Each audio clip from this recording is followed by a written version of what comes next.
और मंदिर का जो मूल कृष्ण तत्व का भाव है कि कृष्ण की सेवा के लिए तिलकायत या गुरु की परंपरा है, न कि गुरु के सेवा के लिए कृष्ण का मंदिर स्थापित है, वो विलुप्त होती जा रही है और आर्थिक गतिविधियों का बोलबाला बढ़ता जा रहा है।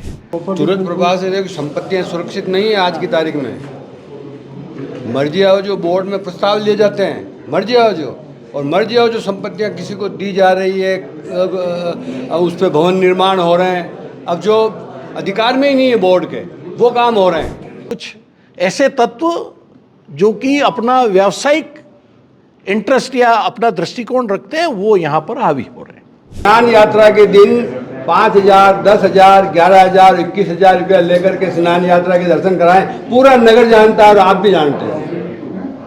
तो ये व्यवस्था है, क्या आम आदमी दर्शन नहीं कर पाएगा? तो उसने अपनी दुकान ही बना ली ना, इसको जो भी प्रबंधक है उन्होंने अपनी दुकान बना ली इसको। तो ये हो रहा है, आपके सामने हो रहा है।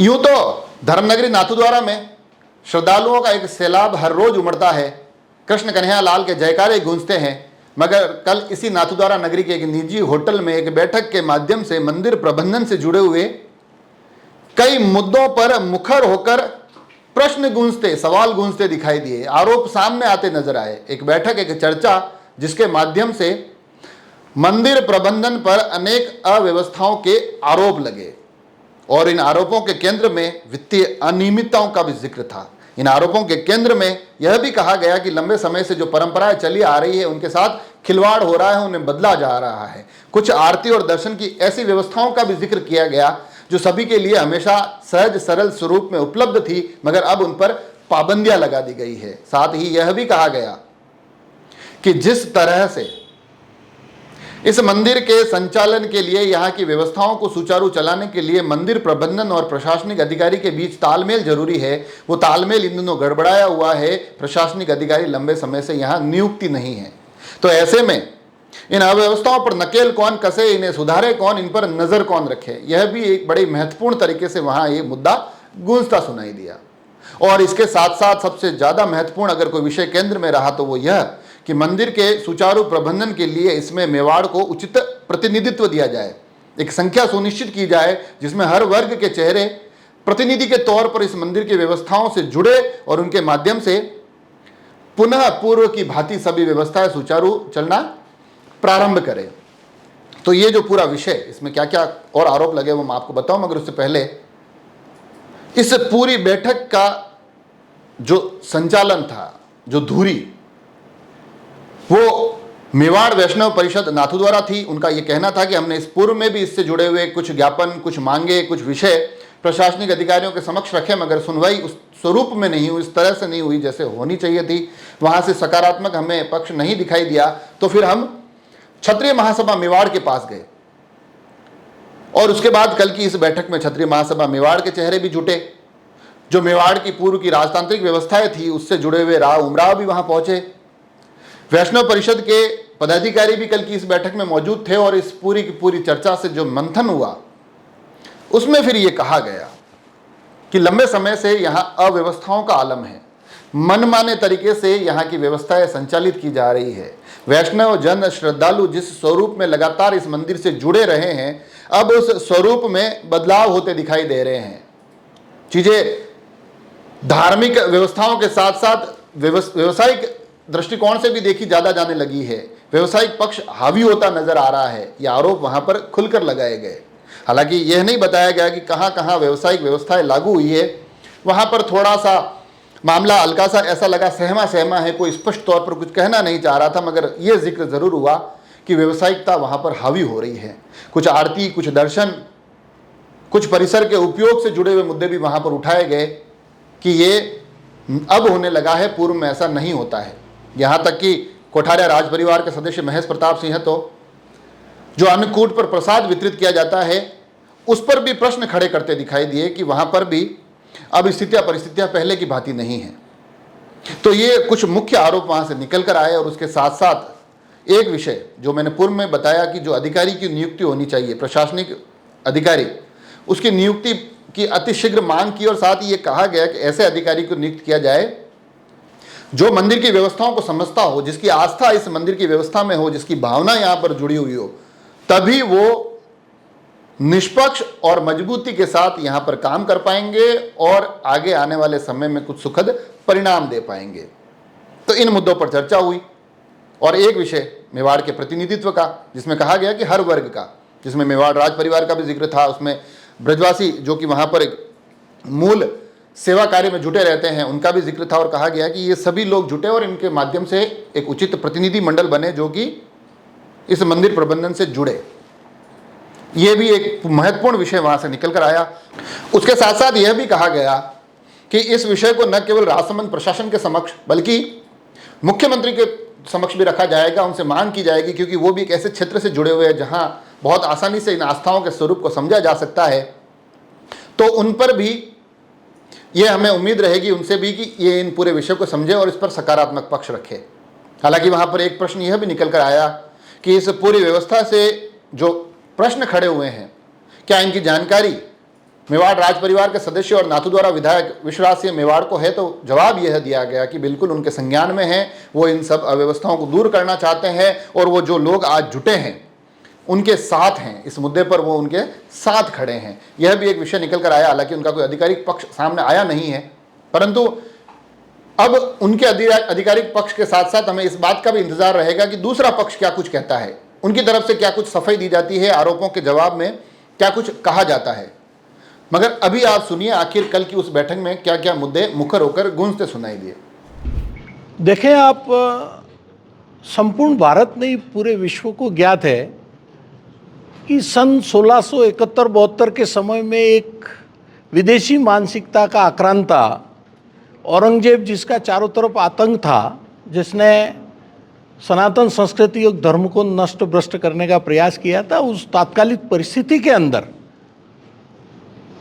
श्री वल्लभ के परिवार के सदस्य श्रीनाथ जी का विग्रह लेकर के जब पूरे भारतवर्ष में राजाओं और शासकों की तरफ आशा भरी नज़रों से देख रहे थे, एक महान राष्ट्रनायक मेवाड़ का महाराणा राज सिंह जी ने उस पीड़ा को समझा और उस परिवार को निवेदन किया कि श्रीनाथ जी के विग्रह को, स्वरूप को आप लेकर के मेवाड़ में पधारें। मेवाड़ का जन जन और लाखों की तादाद में उपलब्ध क्षत्रिय योद्धा और मैं स्वयं सर्वोच्च बलिदान की सीमा तक जाकर के इस धर्म और संस्कृति और इस स्वरूप की रक्षा करने के लिए तत्पर रहेंगे। उससे आश्वस्त होकर के जब श्रीनाथ जी के स्वरूप सहित तिलकायत जी का परिवार का पदार्पण मेवाड़ में हुआ, तात्कालिक दिलवाड़ा के शासक ने अपने जागीर की भूमि में से जागीर का समर्पण, दान, मैं दान शब्द इस्तेमाल नहीं करूंगा, भेंट करके और श्रीनाथ जी के स्वरूप को यहाँ विराजित किया। कालांतर में मेवाड़ राज परिवार एवं यहाँ के उमराव द्वारा, नोबल फैमिली द्वारा लगभग श्रीनाथ जी के चरणों में या गौ सेवा के लिए 25,000 बीघा से ज़्यादा अधिक भूमि और तात्कालिक समय के लाखों रुपए के हीरे जवाहरात, सोना चांदी आदि भेंट करके और यहाँ इस मंदिर का, हवेली का निर्माण करके विराजित किया। उस समय से मेवाड़ के महाराणा स्वयं इसके प्रधान धर्म के नाते, संस्कृति के नाते संरक्षक थे और तिलकायत का अपना एक स्थान था जो कि हमेशा पूजनीक थे, पूजनीक हैं और पूजनीक रहेंगे। लेकिन वर्तमान परिस्थिति में आज यहाँ पर वैष्णव परिषद श्रीनाथ द्वारा मेवाड़ के समस्त उमराव एवं मेवाड़ क्षत्रिय महासभा से यह आग्रह किया गया कि यहाँ की मंदिर की कुछ व्यवस्थाओं के अंदर हमें कुछ त्रुटियां नज़र आ रही हैं या कुछ व्यवधान नज़र आ रहा है, आम दर्शनार्थी परेशान हो रहा है और धर्म का जो मूल भाव है वो कहीं छिपता जा रहा है और कुछ ऐसे तत्व जो कि अपना व्यावसायिक इंटरेस्ट या अपना दृष्टिकोण रखते हैं वो यहाँ पर हावी हो रहे हैं। जब ये विषय सामने आया तो ये 1959 के विधानमंडल जो एक्ट है उसके अंतर्गत ये मंदिर की व्यवस्था चलती है। मंदिर में जो तिलकायत का स्थान है वो एक पूज्य स्थान होकर के वो इस मंदिर के प्रबंधक, ट्रस्टी एवं अध्यक्ष हैं। और एक्ट के बाद में राजस्थान सरकार इसके प्रबंध की जिम्मेदारी संभालता है जो कि जिले का कलेक्टर होता है, जो राजसमंद बाद में जिला बना तो यहाँ के कलेक्टर इसके अध्यक्ष होते हैं, और एक निष्पादन अधिकारी की यहाँ पर नियुक्ति होती है। पिछले विगत कई समय से ये देखा जा रहा है कि मंदिर में निष्पादन अधिकारी की पोस्ट खाली होती है, जो राज्य कर्मचारी निर्धारित यहाँ होने चाहिए उनकी पोस्टें खाली रहती हैं। उसकी वजह से थोड़ा सा व्यवस्था में काफ़ी बड़ा व्यवधान आ रहा है, आम दर्शनार्थी परेशान हो रहा है। और मंदिर का जो मूल कृष्ण तत्व का भाव है कि कृष्ण की सेवा के लिए तिलकायत या गुरु की परंपरा है, न कि गुरु के सेवा के लिए कृष्ण का मंदिर स्थापित है, वो विलुप्त होती जा रही है और आर्थिक गतिविधियों का बोलबाला बढ़ता जा रहा है। तो सुदामा परिवार के लाखों वैष्णव जन जो कि आस्था पिछले विगत सैकड़ों वर्षों से रख रहे हैं, उनकी भावना आहत हुई। वर्तमान परिस्थिति में ऐसा ज्ञात हो रहा है कि समानांतर सेवा केंद्र की स्थापना करके ऐसे तत्व जो कि यहाँ इस मंदिर के परिसर में शायद वांछित नहीं है, या वो जो ट्रस्ट का गठन, बोर्ड का गठन है, 11 सदस्यों में से कोई सदस्य नहीं है, इसका संचालन कर रहे हैं। तो इन व्यवस्थाओं में सुधार हो, आम मेवाड़ जन और पूरे विश्व में व्याप्त करोड़ों वैष्णव जन जो पुष्टि मार्गीय वैष्णव संप्रदाय में अपना बिलीफ रखते हैं, विश्वास रखते हैं, उनकी भावना आहत नहीं हो। हमने सब इकट्ठे होकर के सामाजिक सौहार्द बना रहे और यहाँ की अरबों रुपए की चल और अचल संपत्तियाँ खुर्द-बुर्द नहीं हो, और ये व्यवस्था कायम रह करके तिलकायत परिवार और आम वैष्णव जनों में जो सौहार्द का वातावरण पहले सदियों से चला आ रहा है, वो वर्तमान समय और आगे भविष्य के लिए बना रहे। इसके लिए हम इकट्ठे होकर के इस पर विचार विमर्श किया है। देश की भारत संघ में मेवाड़ राज्य के विलय के बाद ये जिम्मेदारी जो उत्तरदायी सरकार है, राजस्थान की सरकार, उसकी है। अब गेंद राज्य सरकार के पाले में, और राज्य सरकार का जो प्रतिनिधि होता है वो जिले का कलेक्टर होता है। तो हम राज्य सरकार से माननीय मुख्यमंत्री जी से एक प्रतिनिधित्व मिलेगा और मिल करके हम जो वेदना है आम वैष्णव जन की उससे अवगत कराएंगे। हम चाहते हैं यहाँ बोर्ड का गठन जो कि पिछले फरवरी माह से पेंडिंग पड़ा है, तत्काल बोर्ड का गठन हो और 3/4 से अधिक उसमें स्थानीय वैष्णव जन जिसमें ब्रजवासी शामिल हैं उनका होना चाहिए। और जो व्यवस्थागत जहाँ पर प्रश्न आता है, तो आर्थिक प्रबंध का जो कार्य है वो राज्य सरकार के पाले में है। तो निष्पादन अधिकारी पूर्ण निष्ठा के साथ अपने कर्तव्यों का पालन करे तो कोई भी आर्थिक अनियमितता नहीं हो, आम जन वैष्णव जन एक सौहार्द के वातावरण में यहाँ दर्शन का लाभ ले, और श्रीनाथ जी की जो पुष्टि मार्गीय परंपरा की प्रधान पीठ है, इसकी प्रतिष्ठा को कोई आंच नहीं आवे। हमारा इस धर्म में, संस्कृति में पूर्ण आस्था और विश्वास है। और ये यहाँ जो पधारे हैं आज वैष्णव जनों के अलावा जो मेवाड़ के विभिन्न ठिकानों के उमराव हैं, जिन्होंने पिछले 1400 साल के इतिहास में विगत सैकड़ों वर्षों से धर्म और संस्कृति की सेवा के लिए बारंबार बलिदान दिए, तो वेदना होना स्वाभाविक है।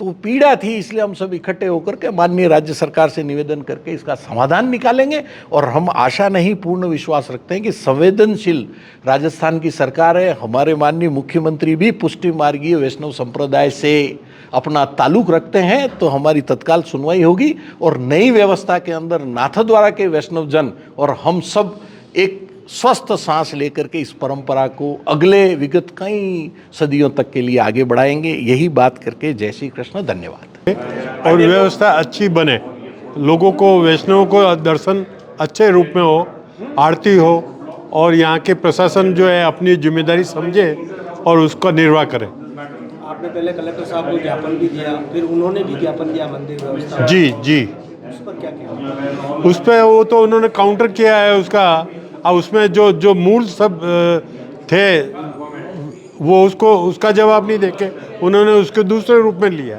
व्यक्तिगत रूप में उन्होंने लिया है। वो एक उनकी सोच है। मैम, क्या आपने जो ज्ञापन में क्या मुद्दे रखे हैं? हमारे ज्ञापन में मुद्दे एक दर्शन व्यवस्था, लोकल लोगों का ट्रस्ट में होना और यहाँ की व्यवस्था को सुचारू रूप से चलना, यही हमारी मूल मांग।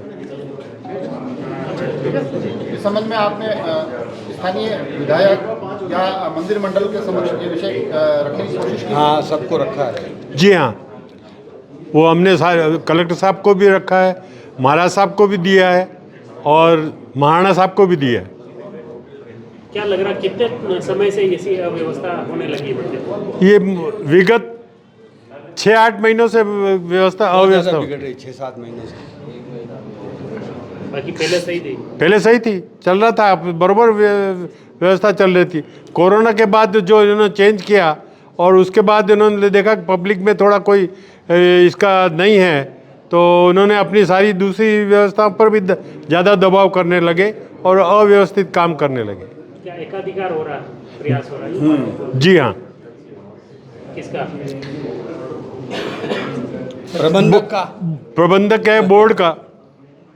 बोर्ड तो अभी है ही नहीं, आप बोल रहे हो। बोर्ड नहीं है, लेकिन आज जो ख़त्म किया है बोर्ड को, लेकिन मेंबर अन्य ऑफिशियली काम कर रहे हैं ना, तो वो उन्हीं का सारा चल रहा है। क्या आपको लगता है कि उनको किसी का संरक्षण प्राप्त है? उनको संरक्षण तो अब ऊपर से जो होगा तभी तो वो कार्य कर रहे हैं, नहीं बाकी क्यों करते वो।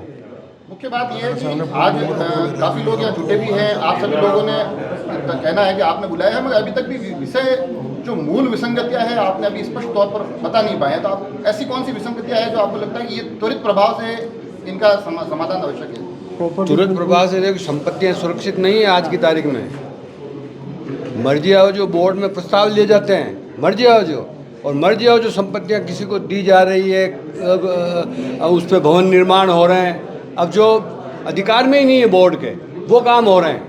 क्या संपत्तियां या फिर ये प्रस्ताव, ऐसा कोई उदाहरण आपके पास हो कि ये विशेष उदाहरण है, ऐसी चीज़ें हुई है? देखो, सुप्रीम कोर्ट ने श्रीनाथ जी की संपत्ति और श्रीनाथ जी में जो भी संपत्तियां हैं वो श्रीनाथ जी की मानी है, श्रीनाथ जी की मानी है, और महाराज श्री केवल ट्रस्टी हैं और वो सेवक हैं, बस उसके अलावा कुछ नहीं है। सारी संपत्तियां श्रीनाथ जी की है, लेकिन आज ये संपत्तियां श्रीनाथ जी की नहीं होकर के बोर्ड में अनधिकृत रूप से जो प्रस्ताव पारित करके वहाँ जो भवनों का निर्माण कर रहे हैं, बहुमंजिली इमारतें खड़ी कर रहे हैं और धर्मशालाएं तोड़ रहे हैं, ये सब अव्यवस्था ही तो है। मंदिर की जगह बेच थोड़ी सकते हैं किसी को, उसमें तो बेच तो नहीं सकते, लेकिन इन्होंने ऐसा ऐसा ऐसा व्यवस्था कर रही कि पैरेलल एक व्यवस्था खड़ी कर दी उसके मोती महल के अंदर सेवा केंद्र खोल करके, और तो वो जो चीफ एग्जीक्यूटिव अफसर का जो ऑफिस है वो तो गौण हो गया, और ये मर्जी जो करेंगे उसमें, और कर भी रहे हैं, आप सबको मालूम है ये। आज की स्थिति में अगर कोई सीईओ आता है तो वो एक चपरासी का भी ट्रांसफर नहीं कर पाता है, तो वो सीईओ किस बात का? अभी थोड़ी देर पहले जो आरोप लग रहे थे उसमें ये कहा जा रहा था कि प्रशासनिक अधिकारी जो है वो नहीं सुन रहे हैं। अब आप कह रहे हैं कि प्रशासनिक अधिकारी तो यहाँ चपरासी के बराबर है, तो फिर चल किसकी रही है और मनमानी कौन कर रहा है? नहीं, मेरी बात सुनो, प्रशासनिक अधिकारी 6-8 महीने से है ही नहीं। मेरी बात सुनो, जो प्रबंधक हैं, जो मंदिर के जो प्रबंधक हैं, वो नहीं चाहते कि ये अधिकारी यहाँ रहे। ये अधिकारी यहाँ रहेंगे तो हमारी दुकान बंद हो जाएगी, क्योंकि उन्होंने पैरेलल एक दुकान चला रखी है जो आपके सामने, जो सेवा केंद्र के नाम से, और वो सारा कार्यक्रम वो वहीं से चलाते हैं। वो मैं बताऊँ आपको कि वो प्रशासनिक अधिकारियों को पसंद नहीं करते हैं, इसमें उनकी मंशा का पता चल जाता है कि क्यों वो पसंद नहीं करते कि सीईओ यहाँ रहे, कौन वो पसंद नहीं करते कि प्रशासन ये इसका संपदा अधिकारी यहाँ रहे, या ये चीफ एग्जीक्यूटिव अफसर जो ये नहीं चाहते हैं यहाँ रहे। इसके पीछे क्या उद्देश्य आप समझ जाओ कि वो क्यों नहीं चाहते वो। इस पूरी जड़ के पीछे असल में कौन नहीं तो असल में जो है, मैं कहना नहीं चाहता हूँ, तो महाराज तो है अस्वस्थ। अब युवाचार्य हैं जो नवाचार चला रहे हैं, वो आपके सामने, मुझे कोई कहने की ज़रूरत नहीं है। वो जो व्यवस्थाएं चला रहे हैं वो सिर्फ अपने हिसाब से चला रहे हैं। आर्थिक लाभ कैसे अपने को हो, जिससे दर्शनों की व्यवस्था है, आरती के दर्शन क्यों नहीं हो रहे हैं मुझे बताओ। 2 साल से नहीं हो रहे हैं। ये तो अब थोड़ा, ये स्नान यात्रा के दिन 5,000, 10,000, 11,000, 21,000 रुपया लेकर के स्नान यात्रा के दर्शन कराएं, पूरा नगर जानता है और आप भी जानते हैं। तो ये व्यवस्थाएं क्या आम आदमी दर्शन नहीं कर पाएगा? तो उसने अपनी दुकान ही बना ली ना इसको, जो भी प्रबंधक है उन्होंने अपनी दुकान बना ली इसको। तो ये हो रहा है, आपके सामने हो रहा है। आज आप देखो, मोती महल के अंदर शादी ब्याह सगाई समारोह का आयोजन हो रहा है, जो होना ही नहीं चाहिए, परंपरा के विरुद्ध हो गया, परंपरा के विरुद्ध हो रहा है। तो आप उनसे पैसे वसूल कर रहे हो, तो मोती महल कोई आपका नहीं है, मोती महल टेम्पल बोर्ड का है। ये महाराष्ट्र का आवास है एक रुपये भाड़े में। जिसका आप क्या उपयोग कर रहे हो आपके सामने है। तो हमने ये सारी बातें मेवाड़ के जो राव उमराव है उनके सामने रखी, महाराणा के सामने रखी, तो वो तैयार हुए। वो तैयार हुए तो हमको संबल मिला, हमको ताकत मिली तो कुछ कर पाएंगे। यही है।